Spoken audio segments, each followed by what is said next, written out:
এই শুনেন, বলেন। আপনি যে আমার বাসায় বিয়ের প্রস্তাব পাঠিয়েছেন, আপনি করেনটা কি?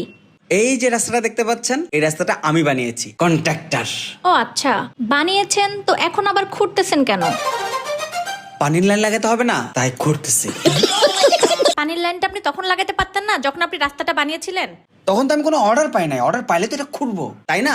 আচ্ছা, এই পানির লাইনের কাজ ধরেন আপনার 6 মাসের মধ্যে কমপ্লিট হয়ে যাবে, এরপর আপনি কি করবেন? আবার খুঁড়বো। আবার কেন খুঁড়বেন? গ্যাসের লাইন লাগাতে হবে না? গ্যাসের লাইন আর পানির লাইন তো আপনি এখন একসঙ্গে লাগাইতে পারেন। অর্ডার পাইলে না লাগাবো, অর্ডারই তো পাই নাই। গ্যাসের লাইন, পানির লাইন সবকিছু মিলাই তো আপনার 2 বছরের ভিতর কাজ শেষ হয়ে যাবে, এরপরে তো আপনি বেকার, তাই না? কেন বেকার হবো? এরপর সরকার চেঞ্জ হবে, এরপর আবার অর্ডার হবে, আবার খোঁড়াখুড়ি শুরু হবে, খুঁড়বো আর খুঁড়বো, কোনো সমস্যা নাই। আমি এত সহজে বেকার হচ্ছি না। আপনি নিঃসন্দেহে আমাকে বিয়ে করতে পারেন। চলেন চলেন চলেন, ঘুরতে যাই।